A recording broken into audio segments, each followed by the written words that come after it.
glicación, ¿no? O también llamada glicosilación no enzimática de la membrana basal, ¿no? Y lo que hace es generar un aumento de la permeabilidad y el engrosamiento de la membrana basal, ¿no? Esto lo que genera es la rigidez, ¿no? O mejor dicho, de la arteriola eferente, y pues esto conlleva en un hiperfiltrado, ¿no? Hay un incremento en la tasa de filtración glomerular. A su vez, hay un aumento en lo que es la presión intraglomerular. Claro, porque si lo vemos bien, al haber una rigidez en la arteriola eferente, lo que es las paredes de esta arteriola se vuelven más rígidas. Entonces, al haber cambios en la presión, sobre todo cuando hay un aumento, esta como que es más, se siente más, ¿no? Lo siente más el glomérulo, y pues aumenta la presión intraglomerular. A su vez, se presenta, por ejemplo, lo que es la hipertrofia glomerular progresiva, ¿no? Se incrementan de tamaño justamente en consecuencia de este cambio en la presión. Y lo que puede haber es fibrosis, ¿no? O cicatrización glomerular, ¿no? Lo que conocemos también, ya lo deben haber escuchado, como glomerulosclerosis. Y pues esto a su vez disminuye la tasa de filtración glomerular. Parece un poco discordante, ¿no? Porque vemos primero que hay un aumento en la tasa de filtración glomerular, pero en consecuencia de la rigidez de la arteriola, ¿no? La contracción de la arteriola eferente, hay una disminución en la tasa de la filtración glomerular. Entonces, vamos a verlo mejor con un esquemita. Bien, aquí tenemos, ¿no?, lo que es un glomérulo normal, como podemos verlo en la imagen. Y lo que podemos ver es de que en consecuencia de la diabetes lo que se presenta es una hipertrofia y una proliferación en las células mesangiales. Esto a su vez genera un engrosamiento, ¿no?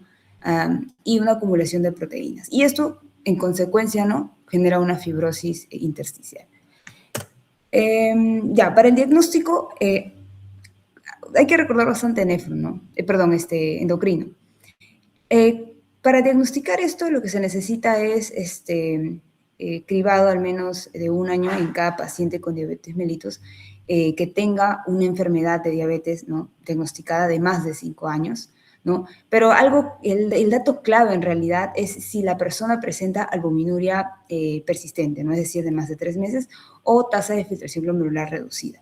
En realidad, la CADIO, ¿no?, como ya la deben conocer, tiene una tablita, como lo pueden ver aquí, en donde se puede evaluar, ¿no?, lo que es la relación albúmina, o mejor dicho, albuminuria, con lo que es la tasa de filtración glomerular, y en base a eso se clasifica, ¿no? Esto sí es obligatorio, y quizá lo pongan como verdadero o falso.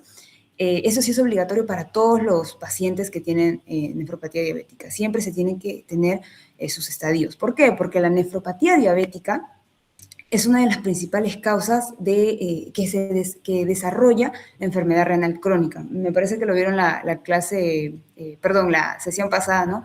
Y bueno, ya saben, ¿no?, más o menos cómo es la clasificación. Pero hay que tener siempre en cuenta que es obligatorio siempre que el paciente tenga esté clasificado, ¿no?, según su estadio, también para ver el tratamiento que se le puede presentar, porque pues es diferente según el estadio en el que se encuentra. ¿Cuál es la clínica? Usualmente el paciente es asintomático, sino hasta que llega a una enfermedad más avanzada, ¿no? Por ejemplo, la enfermedad renal crónica, que como ya sabemos presenta diferentes síntomas, no signos, pero sí algo que que se debe recalcar es el riesgo de uremia, ¿no?, que puede presentar. No sé si recuerdan en enfermedad renal crónica la escarcha urémica, ¿no?, que se presenta en el paciente. También problemas de encefalea, ¿no?, etcétera, ¿no? Y dentro de los exámenes auxiliares, que sí es importante que le solicitemos al paciente. Análisis de orina, esto sí de cajón. En realidad esto es uno de los exámenes más importantes para realizarle. ¿Por qué? Porque aquí es donde se evalúa la microalbuminuria, ¿no?, que con el tiempo avanza, ¿no?, si es que también la enfermedad avanza, y lo que se genera es proteinuria. Y algo que el paciente puede presentar, es más, sin diagnóstico, te puede decir de que hay como que burbujas, ¿no? En su orina. Y esto podría ser pues un indicador de proteinuria y es por eso que también hay que evaluarlo. ¿Y por qué? Porque también esta proteinuria puede desencadenar en síndrome nefrítico, que también lo hemos visto en la sesión pasada. Se considera anormal una relación de albúmina creatinina en orina de 3.4 miligramos por milimol, ¿no? Y también lo que hay que evaluarse es la tasa de filtración glomerular basada en la creatinina sérica, ¿no? ¿Se acuerdan? No sé si ya saben calcular o ya lo, creo que sí lo vieron en la ecuación CKD-EPI, ¿no? Y también se considera normal una tasa de filtración glomerular persistentemente de menos de 60 mililitros por minuto, 1,73 metros cuadrados, ¿no? ¿Y cuál es el tratamiento? Ya, el tratamiento sí, al ser la nefropatía diabética una consecuencia de la enfermedad de la diabetes propiamente dicho, aquí sí hay que tener, o sea, se tiene que tratar la enfermedad de base, ¿no? Que es la diabetes. Entonces tiene que haber un control glicémico, tienen que también haber un tratamiento con los inhibidores de la SGLT2, ¿no? Que recordemos que son protectores, ¿no? del riñón, y también tratamiento de la hipertensión, bueno, más que la hipertensión, es un bloqueo del sistema renina-angiotensina.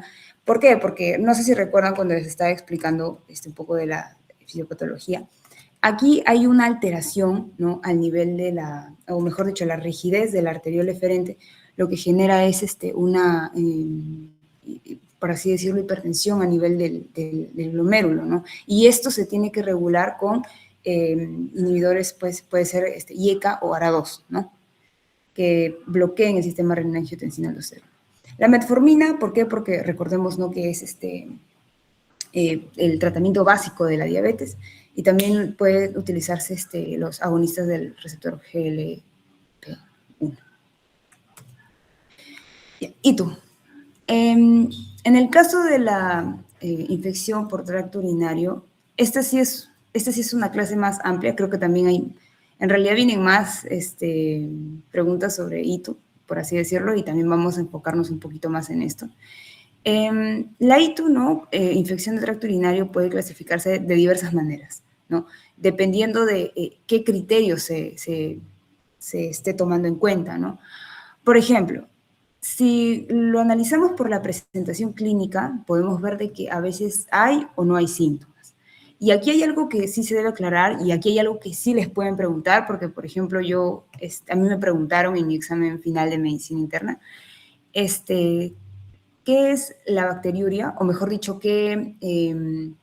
¿cuándo es que se da tratamiento a una ITU? Y en realidad la bacteriuria que se define, ¿no? Como presencia de bacterias ya sea en algún lugar del tracto urinario, en donde hasta podría haber leucocitos en campo, ¿no? No, o sea, hay presencia, pero no es asintomático, o sea, el paciente no tiene síntomas. Y aquí, disculpen.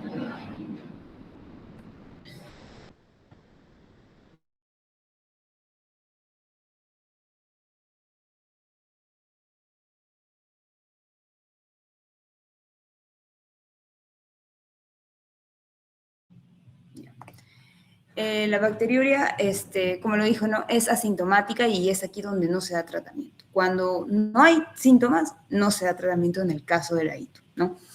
Y tenemos ya lo que es la infección del tracto urinario propiamente dicho, ¿no? En donde sí hay bacterias y características clínicas, o sea, sintomatología de ITU.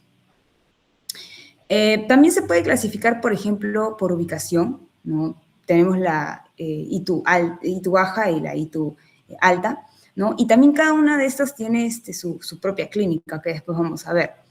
En el caso de la infección de la vejiga, ¿no? que también se le llama cistitis, en realidad es la localización más frecuente de las infecciones de tracto urinario. Esto sí es importante que lo aprendan y también las diferencias en la clínica, ¿no? Y en el caso de las infecciones de tracto urinario superior, esas sí son más complicadas, ¿no? Y se pueden también, puede haber también acompañarse con lo que es infecciones de los riñones y los uréteres, lo cual se llama pielonefritis. Bien, acá hay más clasificaciones. ¿Se tiene que aprender toda la clasificación? No, pero tienen que tener cierto criterio, ¿no? Sobre todo si las ITU son recurrentes, a qué le llamamos ITU complicada, eso sí hay que tenerlo claro. En el caso de la infección urinaria no complicada, ¿no? Lo que mencionaba, por gravedad, las no complicadas están en la infección en mujeres no embarazadas, no premenopáusicas, sin otros factores de riesgo de infección, el fracaso del tratamiento y los resultados graves. A ver, ¿por qué se le llama esto ITU no complicada? Recordemos, ¿no?, que las mujeres tenemos una uretra de un tamaño mucho más reducida que la de los varones, ¿no? Entre 3 y 4 centímetros, se podría decir. Entonces, esto da pie a que haya más, a que sean más frecuentes las infecciones de tracto urinario, ¿no? ¿Por qué las premenopáusicas? Bueno, pues también porque al haber menor hay menor producción de estrógenos, también se reduce la cantidad de lactobacillus, que es una bacteria propia que permite darle protección, por así decirlo, a esa zona de las mujeres. Lo que genera es que hay una... Ay, perdón.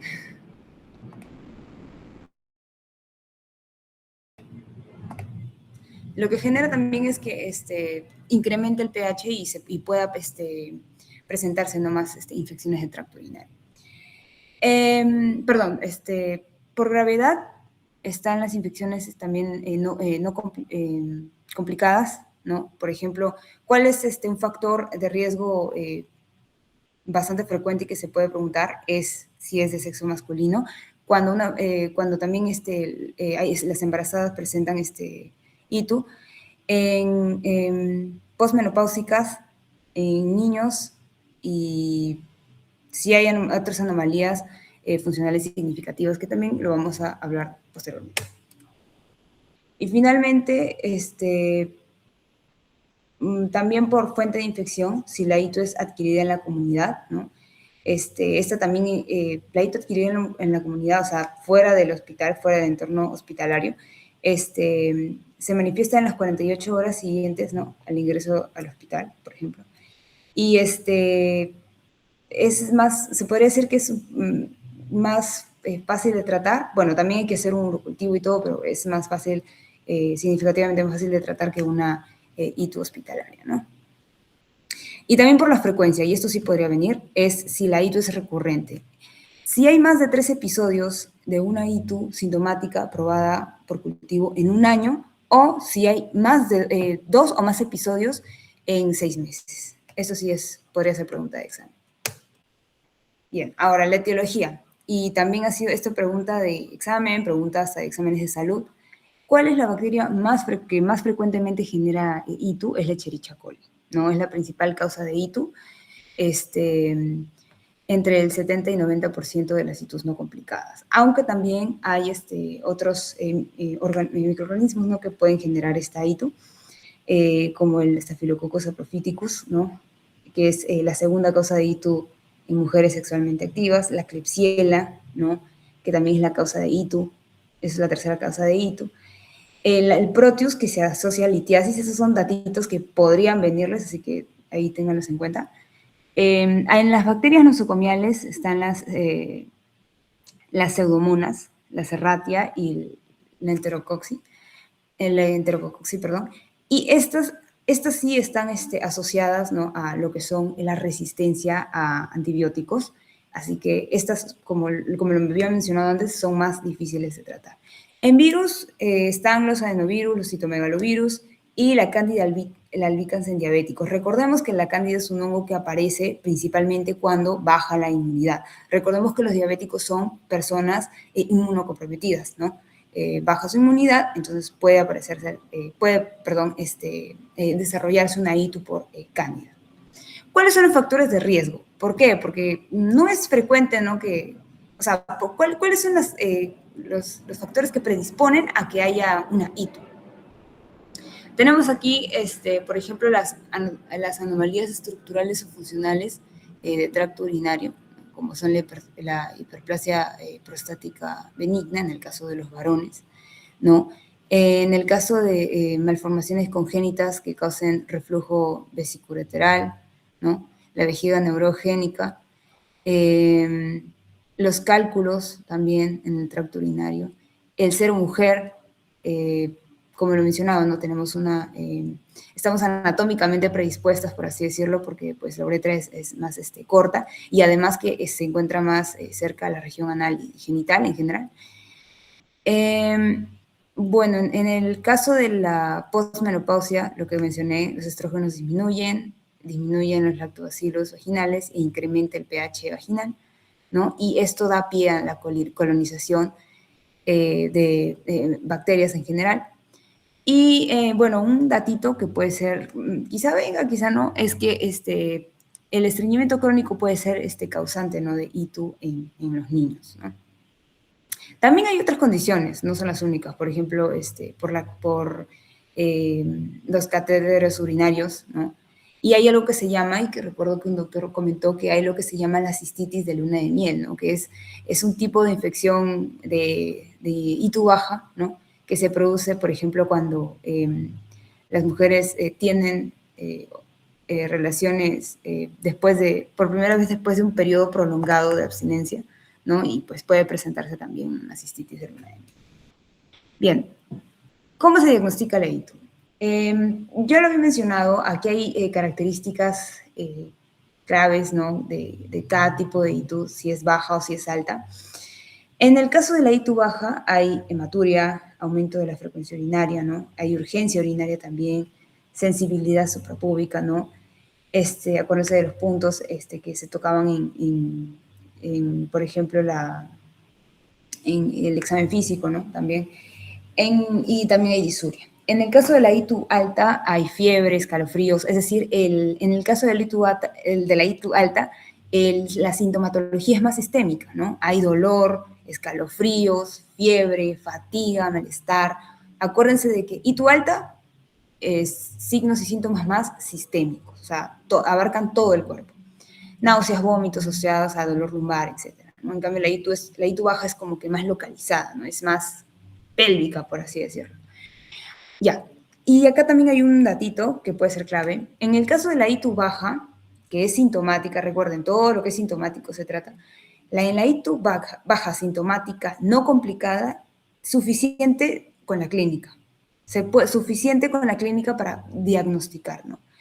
Eso es en el caso de la ITU baja sintomática no complicada. Pero en el caso de la ITU alta sí, y la ITU baja que quizá no cumple con todos los síntomas, ¿no? Y quizá estamos como que sospechamos, pero quizá no, se solicitan exámenes auxiliares. ¿Cuáles son esos? Obviamente, ¿no? Un examen, un análisis de orina, ¿no? Y también se puede solicitar urocultivo. Bueno, también, ¿cuáles son los hallazgos que se pueden presentar? La piuria, ¿no? La enterasa leucocitaria positiva y enzimas producidas por los glóbulos blancos de más de 5 leucocitos o de 8 a 10 por campo, ¿no? Y en el caso también hay bacteriuria y puede haber nitritos urinarios positivos, ¿no? Y aquí hay un datito. Si es que hay orina ácida, si es que hay orina séptica y si hay piuria. Y ese es un dato que me preguntaron. No sé si alguien sepa, esta triada tiene un nombre y quizás no sé si alguien en el chat pueda ahí escribir o hablar. No sé si lo sepan. Exacto, la triada de Colombino. Esta triada es característica en lo que es una ITU por BK positivo, ¿no? Cuando hay infección por Mycobacterium tuberculosis, ¿no? Y bueno, en realidad sí, pues aquí ya en el tratamiento, ¿no? Siempre que vemos tuberculosis pensamos en el esquema, ¿no? Y ese es un datito que también me preguntaron, así que quizá les venga, ¿no? Ya.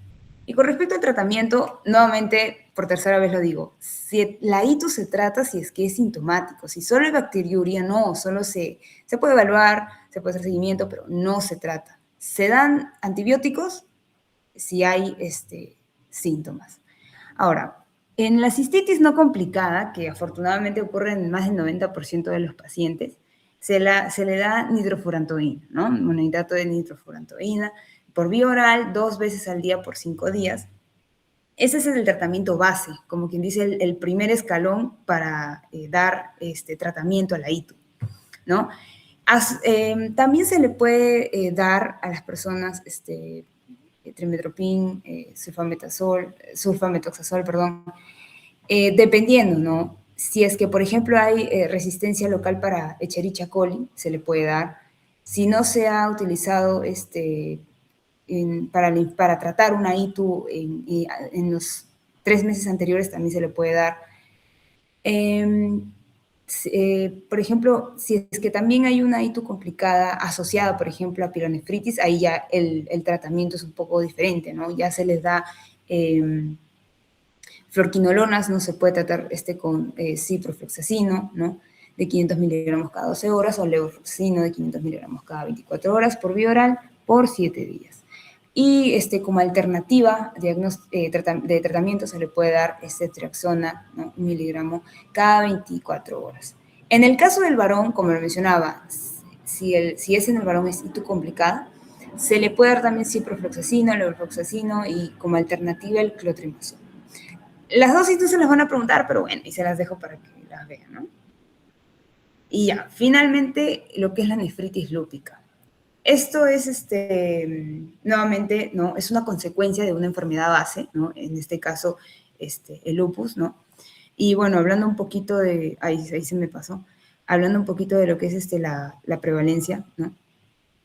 Afecta al 50% de los pacientes con lupus eritematoso sistémico, ¿no? Pero hay algunos datos, ¿no? Que causan también bastante morbilidad y mortalidad en lo que es el LES, ¿no? Recordemos que todas las nefritis en realidad, o todos los daños a nivel renal, el último estadio es la enfermedad renal crónica, ¿no? Y así es como ese es el último escalón del daño que se le puede generar al riñón. ¿Cómo se realiza el diagnóstico? Ya, el diagnóstico sí es en base a lo que se puede observar, ¿no? en los cultivos, ¿no? Por ejemplo, en el examen de orina, si hay proteinuria persistente, ¿no? Como más de 0,5 gramos al día de proteína, ¿no?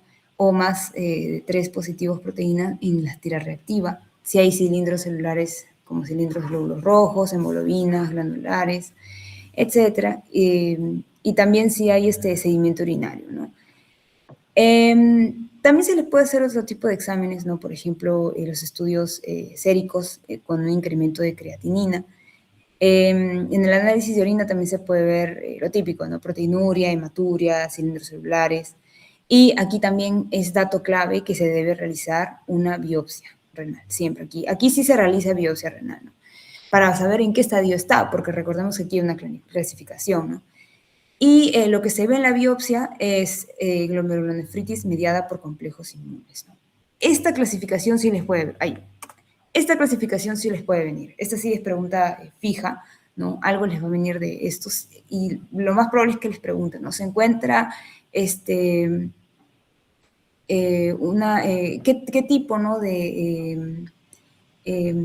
¿En qué estadio está un paciente que tiene una glomerulonefritis proliferativa focal? Ya, tipo 3, ya. Esto sí les podría venir, ¿no? Y bueno, en la clínica también, o mejor dicho, en lo que es la fisiopatología, ¿no? Lo que se puede ver, ¿no? En cada estadio es el síndrome nefrítico, en el caso del tipo 3, en el caso del tipo 4, ¿no? Puede haber también síndrome nefrítico, en el caso del tipo 5 ya hay síndrome nefrótico, y en el caso del tipo 6 ya hay enfermedad crónica.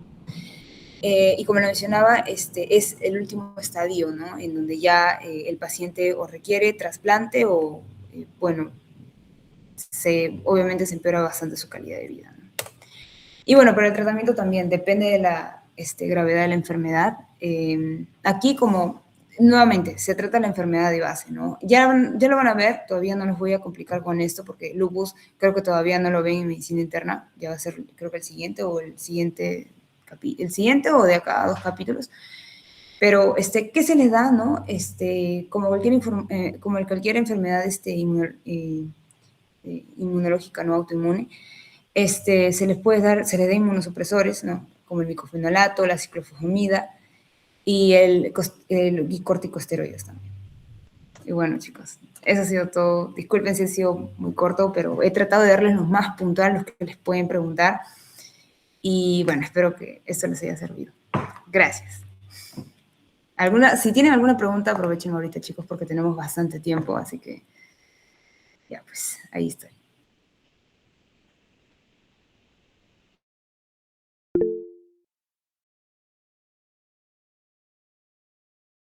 Daniel nos dice, pasen el doc, por favor. Sí, claro, vamos a pasar el documento. No sé si alguien esté grabando.